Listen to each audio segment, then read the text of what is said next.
before you call him a man.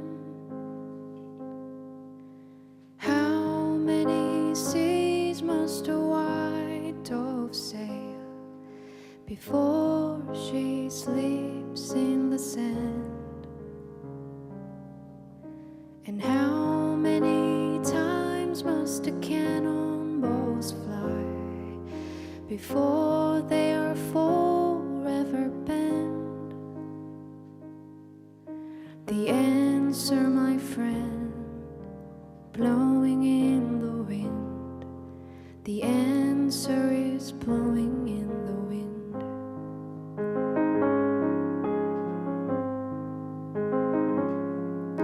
And how many years can a mountain exist before it is washed to the sea? And how many years can some people exist before they're allowed to be free? And how many times can a man turn his head, pretend that he just doesn't see? The answer, my friend, is blowing in the wind. The answer is blowing in the wind.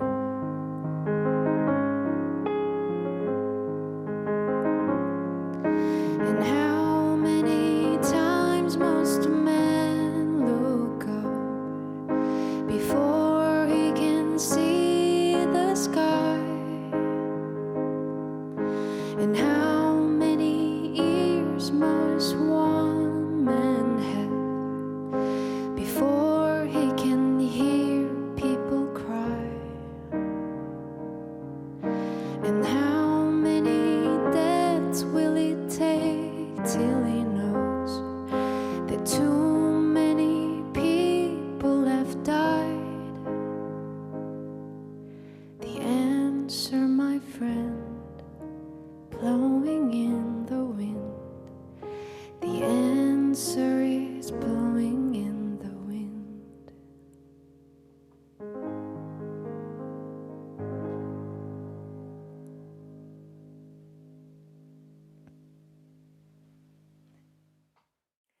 네, 안녕하세요. 토크 콘서트 포유의 이정민 대례사입니다.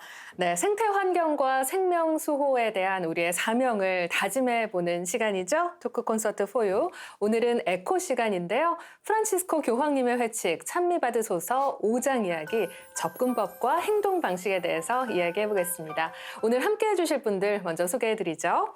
네, 국가기후환경회의 운영위원장이시죠. 안병욱 교수님 오늘 함께해 주십니다. 어서 오세요.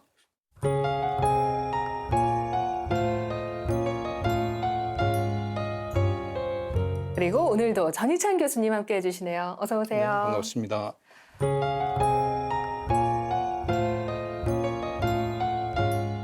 아름다운 목소리 들려주셨죠? 홍찬미 글로리아 자매님도 함께합니다. 어서 오세요. 안녕하세요.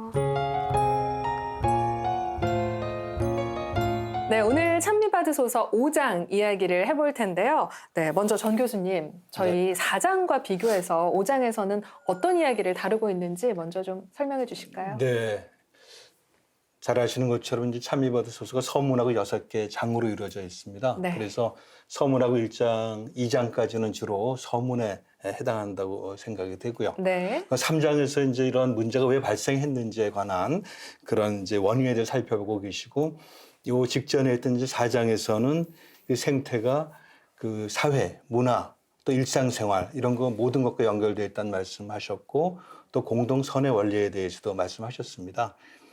이제 5장에서는 이제 접근법 또는 해결 방안과 관련된 그런 말씀을 하고 계시고요.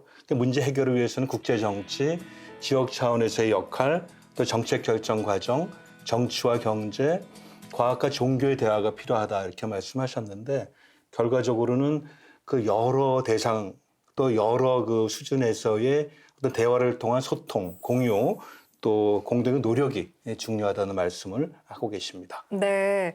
그럼 정리를 해보자면 이 생태 환경 문제에 있어서 더 이상 이제 미룰 수가 없다. 세계 각국은 서로 대화를 통해서 이런 행동 지침을 만들어야 하고 이것을 제시해보라 하는 말씀이라고 할 수 있을 텐데요. 저희 지난 시간에도 이야기를 많이 나눠봤지만 전 세계가 지금 코로나19 때문에 거의 패닉 상태라고 할 수가 있겠습니다. 이렇게 신종 바이러스 하나도 전 세계가 마비되다시피 지금 하고 있는데요. 그런데 그러면 이 코로나19 사태가 왜 어떻게 불거졌느냐 하는 생각을 해볼 때 이것이 단순히 보건의료만의 문제가 아니다. 또 생태환경의 문제라는 이야기가 있습니다. 저는 생각해보면 이게 당연히 보건의료 문제고 환경과는 어떤 관련이 있을까 이런 생각을 해봤거든요. 잘 이해가 되지 않는데 우리 찬미 씨는 어떻게 생각하나요? 저도 최근에 이 코로나 바이러스로 인해서 많은 사람들이 죽고 그러니까 이 원인이 궁금해서 좀 찾아보게 되기도 네. 하고 다양한 분야의 전문가들이 알려주시는 그 요인들을 다룬 기사 같은 걸 찾아 읽고 그러는데요. 그러니까 기후 변화로 인해서 야생동물 서식지가 파괴되고 저희가 그런 동물들과 접촉하는 범위가 더 넓어지게 되면서 이런 바이러스가 더 퍼지고 이렇게 됐다라고 밝힌 바가 있더라고요. 근데 사실 찬미받으셔서 저희가 회칙을 계속 다루고 있었잖아요. 꼼꼼히 매 장을 다루고 네. 있는데 여기 1장에 2항에 이미 프란치스코 교황님이 명시를 해주셨어요. 그래서 보면 우리가 하느님께서 지구에 선사하신 재화들을 무책임한 이용과 남용으로 손상 입혔고 죄로 상처 입은 우리 마음에 존재하는 폭력이 흙과 물과 공기와 모든 생명체의 병리 증상에 다 드러나 있다라고 하시는 부분이 다시 한번 제가 이 부분을 짚어보고 싶더라고요. 그래서 환경 이게 단순히 보건의료 문제뿐만 아니라 생태 환경에서 원인이 비롯되었다라는 거를 좀 짐작할 수 있었고 더 궁금해서 오늘 많이 네. 얘기를 들어보고 싶었어요. 네, 우리 찬미 씨가 노래만 잘하는 게 아니라 찬미 받으셔서도 너무나 잘 읽고 있습니다. 제 이름이랑 닮아서 그런가 네. 봐요. 역시 찬미 씨입니다. 그래요. 이런 이유들 여러분도 많이 궁금해 하실 텐데 오늘 안 교수님이 또 함께 해주고 계십니다. 교수님, 이 왜 변종 바이러스의 발원을 생태 환경이나 어떤 기후 변화에서 찾는지 좀 궁금해 하실 것 같아요. 예, 너무 설명을 잘해 주셔서 네. 뭐 제가 덧붙일 게 별로 없을 것 같은데요. 최근에 한 10년 동안에 한 1000종 정도의 신종 바이러스가 그 아시아하고 아프리카 지역에서 발견됐다고 합니다. 네. 근데 대부분 이제 인수공통 감염증이라고 해서 사람도 감염시키고 동물도 감염시킬 수 있는 이제 그런 것들이 한 70% 정도가 야생동물을 통해서 이제 감염이 된다고 하는데 지금 이제 말씀하신 대로 결국은 우리가 이제 우리 인간이 감염되는 것은 동물과 인간의 접촉 횟수가 이제 늘어나는 네. 그게 굉장히 중요하다고 볼 수밖에 없죠. 그런데 왜 늘어나고 있느냐? 첫 번째는 우리가 계속 개발 행위를 하면서 동물들이 서식할 수 있는 서식지를 파괴해 왔죠. 그러니까 동물들 입장에서는 살 수 있는 지역이 점점 더 줄어드는 겁니다. 또 개발과는 또 별도로 우리가 기후변화 때문에 산불이라든가 또 가뭄이라든가 수몰 지역 이런 것들이 생겨나면서 또 서식지가 또 위협받는 이제 그런 네. 상황이 되니까 동물들 입장에서는 우리가 뭐 겨울만 되면 멧돼지들이 우리 살고 네. 있는 지역으로 내려와서 문제가 된다고 하듯이 동물들 입장에서는 이제 살 수 있는 지역이 없다 보니까 인간이 살고 있는 지역이라든가 또 우리가 목축을 하고 있는 그런 쪽으로 이제 내려오게 되는데 문제는 이제 그런 동물들이 이제 이 감염병을 일으키는 이제 병균들을 보통 가지고 있어요. 네. 근데 이제 자기들끼리 있을 때는 큰 문제가 안 되는데 우리 인간이 살고 있는 지역으로 오게 되면은 그게 이제 옮겨가게 되죠. 그래서 이제 문제가 생기는 것이고요. 또 하나는 기후 변화 때문에 겨울철 기간이 점점 줄어드는 겁니다. 그쵸. 그러면은 바이러스들 입장에서는 확산하고 또 북상할 수 있는 그런 이제 조건들이 더 많아지기 때문에 기후 변화가 진전되면 될수록 이 감염병에 대해서 우리가 경각심을 갖고 대처를 해야 된다 하는 목소리는 과거부터 오래전부터 있어왔던 이야기라고 볼 수 있습니다. 네. 교수님들의 말씀을 들어보니 정말 이 생태 환경의 문제의 가장 중심에 그 원인이 있었다는 생각을 하게 됩니다. 또 요즘 뭐 치사율에 대한 이야기도 많습니다. 치사율 생각을 해보면 저는 이 에볼라 바이러스 생각이 많이 나더라고요. 치사율이 50에서 90%까지 됐었다 이야기를 하는데 이런 것도 그러면요. 안 교수님 생태 환경의 문제, 어떤 기후 변화의 문제라고 볼 수 있을까요? 이렇게 보면 뭐 기후 변화와 연관이 있다 이렇게 볼 수가 있는데 사실 제가 이제 첫 질문에 기후 변화를 강조해서 말씀드렸지만 문제는 기후 변화로 촉발된 것이라 하더라도 우리가 방역 시스템을 어떻게 갖고 있는지, 의사결정을 얼마나 민주적이고 신속하게 하는지 이런 우리 사회의 어떤 또 시스템이 이 감염병에 대처할 수 있는 어떤 능력을 결정하는 것이거든요. 네. 최근에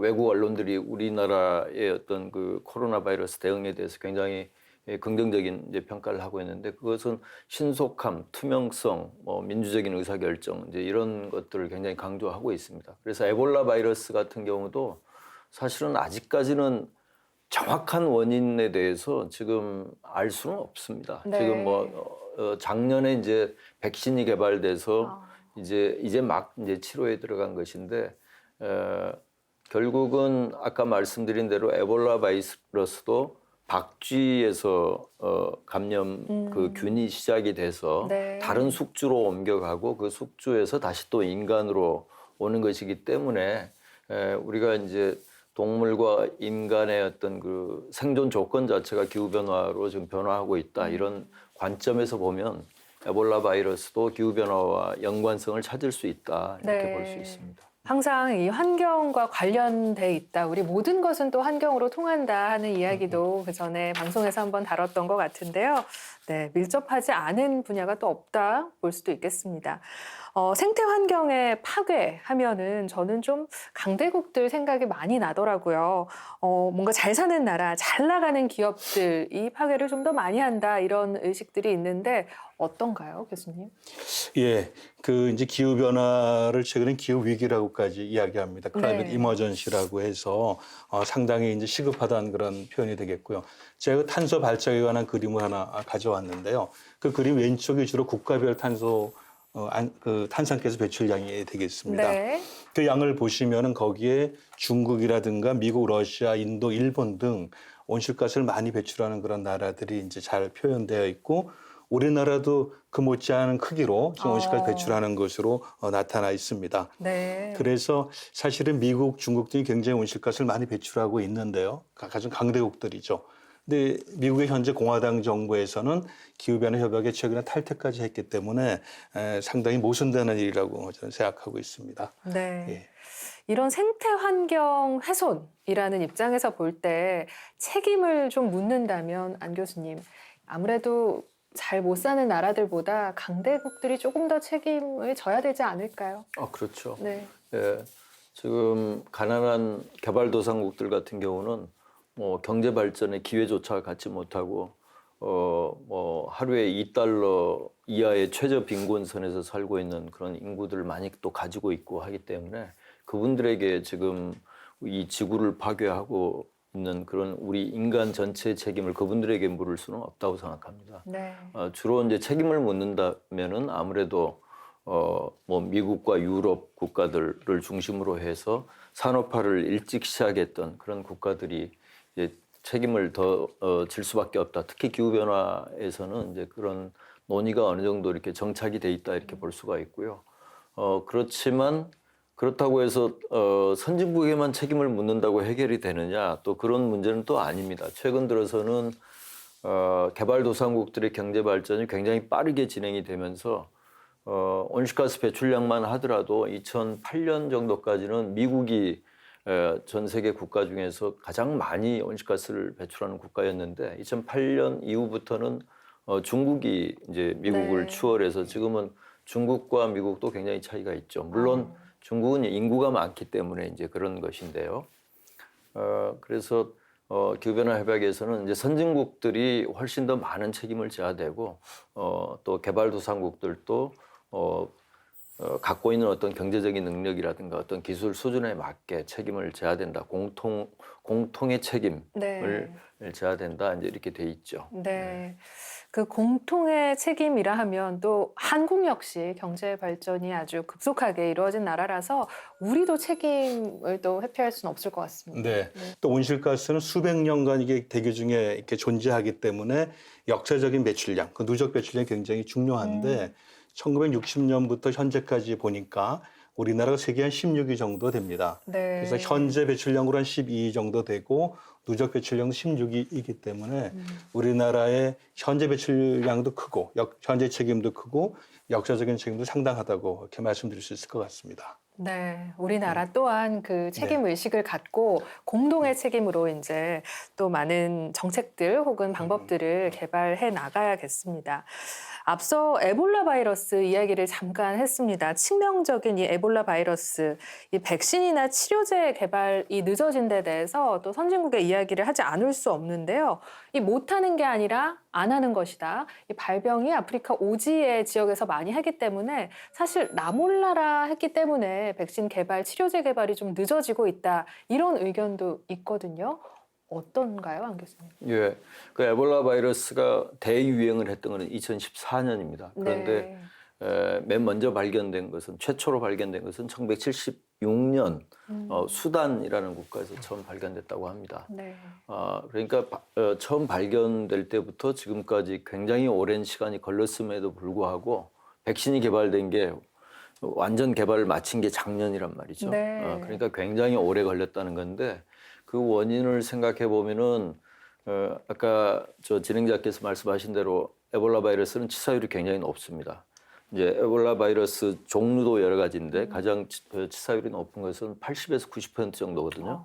그러니까 사실은 현장에서 조사하기도 굉장히 어려운 이제 그런 측면을 일단 가지고 있고 또 그런 이유 때문에 그 뭐라고 할까요? 이제 조사를 할 때 이제 비용도 많이 들고 네. 또 그 투자한 비용에 비해서 어떤 효과를 자신하기가 어렵고 이제 이런 문제 때문에 그 동안에 사실 또 그런 문제와 함께 이 에볼라 바이러스가 아프리카 지역에서만 발생했다는 거죠. 네. 그러니까 만약에 유럽이라든가 뭐 미국이라든가 저 북미주라든가 그렇죠. 또 우리 아시아에서 발견됐다고 하면 훨씬 더 많은 사람들이 노력을 기울이고 또 연구 역량을 집중해서 백신도 만들고 했을 텐데 이제 아프리카 지역을 벗어나지 않는 그런 성격을 갖고 있기 때문에 아무래도 이 국제사회가 대응하는데 조금 더 신속하게 할 수 있었던 부분이 있었지만 그렇게 하지 못했던 뭐 그런 측면도 있지 않을까 생각합니다. 네. 저희가 찬미받으소서 이야기를 하면서 참 많이 여러 번 말하고 있는 점입니다. 결국 이 환경 재난은 좀 가난한 사람들의 몫이다. 이런 얘기를 정 교수님 저희가 많이 하고 있죠. 네. 네. 예, 그 자료를 봐도 잘 사는 나라의 한 10% 정도의 사람들이 50% 이상의 온실가스를 배출하고 있습니다. 또 2005년 그 미국에 큰 피해를 주었던 허리케인 카트리나의 경우도 그 낮은 곳에 살던 사람들이 대부분 희생을 당했어요. 네. 잘 사는 사람들은 높은 곳에 살고 어려운 사람들이 낮은 지역에 낮은 살았는데 그때 굉장히 큰 피해를 받은 그런 사례도 있습니다. 아까 안 박사님께서 공동의 책임 말씀하셨고 그 유엔 기후 협약에서 가장 중요한 것이 CBDR이라고 해서 공통의 그러나 차별화된 책임을 유엔 기후변화 협약의 가장 큰 그런 원칙으로 내세우고 있고요. 따라서 이제 강대국들이 또는 선진국들이 그 책임을 많이 져야 됨에도 불구하고 그건 상당히 부족하다고 생각됩니다. 찬미받으셔서 여러 번 언급하고 계신데 강하고 오염을 많이 시키는 나라들의 정직과 용기와 책임이 필요하다고 이렇게 말씀하신 바 있고요. 그동안 수차례 국제회의가 성과를 거두지 못한 것은 이 찬미받으소서에 보면 세계적인 공동선보다는 자국의 이해관계를 앞세우기 때문에 그런 국제적인 협약이 성과를 거두지 못하고 있다 이런 말씀도 하셨습니다.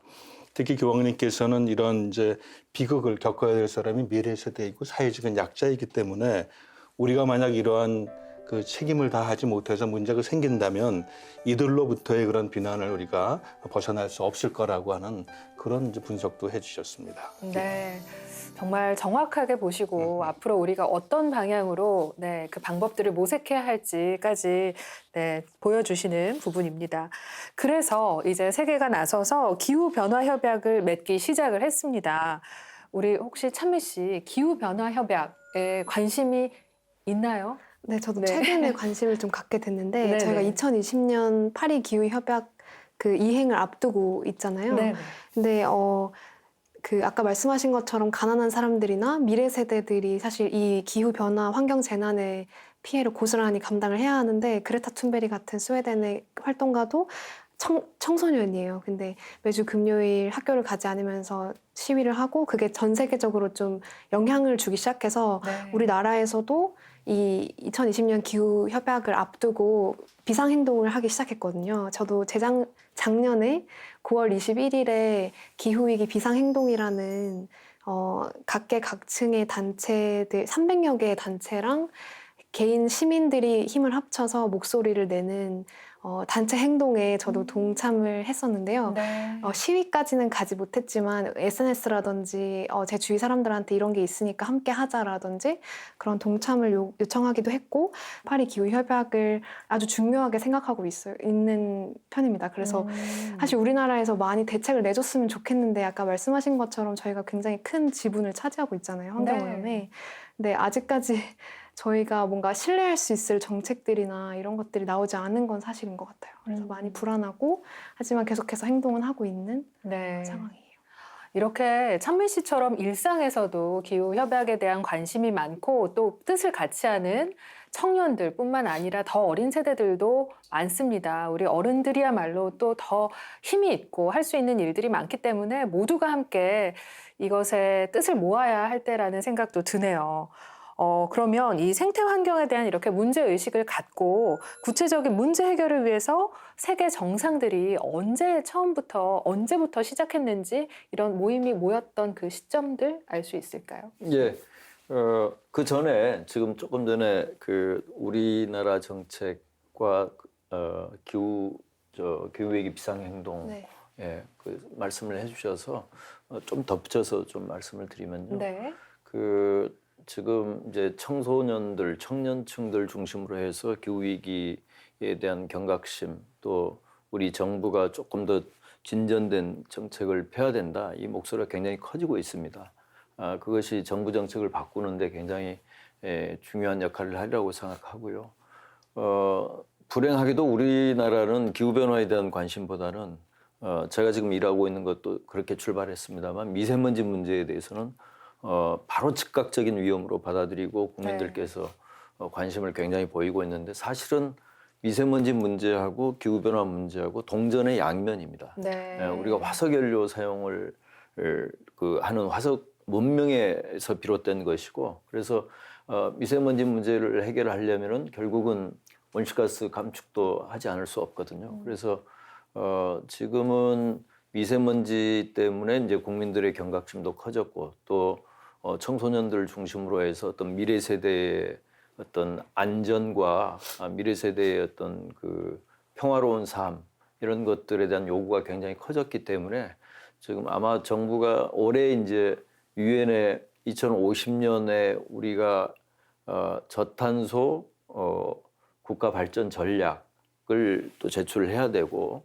또 2015년에 우리가 발표했던 우리 국가가 기후변화 문제에 그 해결하기 위해서 어떤 기여를 할 것인가 하는 것을 또 다시 재차 이제 제출을 해야 되는데 정부에서 이런 시민들의 목소리 이런 것들을 지금 굉장히 귀담아 듣고 치열하게 내부에서 논의를 하고 있는 것으로 알고 있습니다. 네.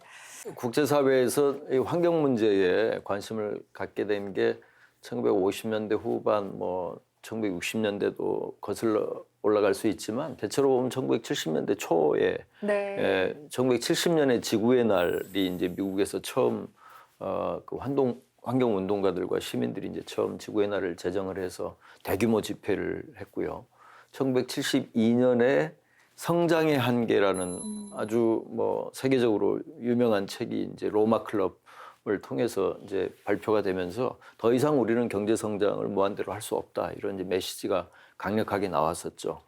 또 1972년에 유엔 인간 환경 회의라고 하는데 그게 스톡홀름에서 이제 열렸는데요. 네. 처음으로 유엔 차원에서 우리 인간과 환경의 관계를 논의를 하고 우리가 이 지구에서 지속적으로 살아가기 위해서는 환경을 보호해야 된다 이런 강력한 메시지가 처음 나온 겁니다.